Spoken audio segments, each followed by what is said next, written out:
Hello बच्चों, चलिए प्रश्न को पढ़ते हैं। दिए हुए कथन सत्य है अथवा असत्य है।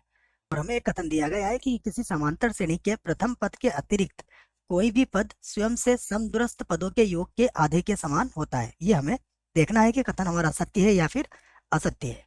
प्रश्न को हल करेंगे, परंतु उसके पहले हम मुख्य अवधारणा लिखेंगे। तो प्रश्न के लिए लिखना पड़ेगी हमें मुख्य अवधारणा। मुख्य अवधारणा में हम समांतर श्रेणी का nवां पद ज्ञात करने का सूत्र लिखेंगे। इसकी सहायता से हम समांतर श्रेणी को प्राप्त कर सकते हैं। समांतर श्रेणी का nवां पद होता है an बराबर a प्लस n माइनस एक डी। तो अगर ये सूत्र आपको याद है तो इसकी सहायता से आप समांतर श्रेणी प्राप्त कर सकते हो। तो यहाँ से हम इस प्रश्न को अब हल करेंगे।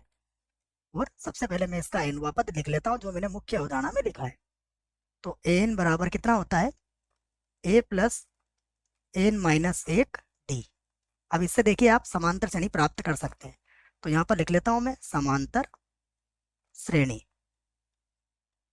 देखिए सबसे पहले पहला पद क्या होगा इसका ए। जब n का मान 1 रखेंगे, जब n का मान 2 रखोगे तो इसका दूसरा पद क्या मिलेगा आपको? दूसरा पद मिलेगा a प्लस डी। तीसरा पद क्या मिलेगा? अगर जब n का मान 3 रखेंगे तो ये होगा 2d।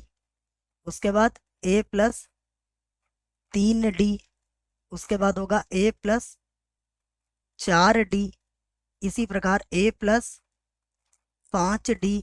और इसी प्रकार आप इसके nवें पद तक इसको लिख सकते हो। तो ये होगा a प्लस n माइनस एक डी। आगे भी पद हो सकते हैं, हम केवल nवें पद तक ही इसको लिख रहे हैं। अब प्रश्न ने जो कहा है उसकी जांच करते हैं। देखो प्रथम पद के अतिरिक्त मान लीजिए हम बात करते हैं इसके पहले दूसरे तीसरे चौथे पद की बात करते हैं, तो इसको आधार बनाते हैं हम, तो वहां से हमारे सारी बात समझ में आ जाएगी। ठीक है, इस पद को मैंने यहाँ पर आधार बनाया है समझने के लिए। तो देखिए इससे बच्चों में एक पद पीछे का और इससे एक पद आगे का लेता हूं।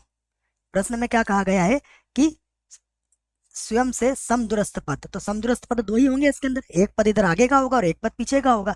अब मैं इन दोनों को जोड़ता हूं। देखो तो यहाँ पर देखो आप, अगर मैं a प्लस 2d और इसमें कितना जोड़ दूं a प्लस 4d जोड़ दिया, और जोड़ने के बाद क्या कहा गया है कि इसको 2 से भाग लगाएंगे। अब 2 से भाग लगाइए, देखो तो a और a हो जाएगा 2a और ये हो जाएगा आपका 6। जब 2 से भाग लगाएंगे तो क्या मिलेगा आपको? आपको मिलेगा a प्लस 3d।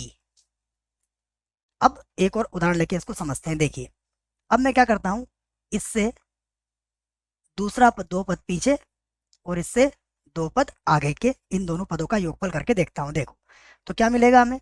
यहाँ होगा a प्लस डी और प्लस ये हो जाएगा a प्लस 5d। और इसको भी मैं 2 से भाग लगाऊंगा तो a और a कितना हो जाएगा? 2a। ये हो जाएगा 6d। जब आप 2 से भाग लगा देंगे तो यहाँ क्या मिलेगा? a plus 3d। इसी प्रकार बच्चों यदि आप इससे 3 पद पीछे और 3 पद आगे का पद लेंगे तब भी यही मिलेगा। इसका अर्थ क्या हुआ? आप कोई सा भी पद लेके इसको आप इस प्रकार से उदाहरण से समझ सकते हो। इसका अर्थ यह हुआ कि यदि हम आगे भी जांच करेंगे तो हमारा कथन क्या निकलेगा? सत्य निकलेगा। तो हम क्या कहेंगे? अतः कथन क्या है हमारा? सत्य है। सत्य है, यही हमसे पूछा गया था। मुझे आशा है बच्चों प्रश्न का उत्तर समझ में आया होगा। धन्यवाद।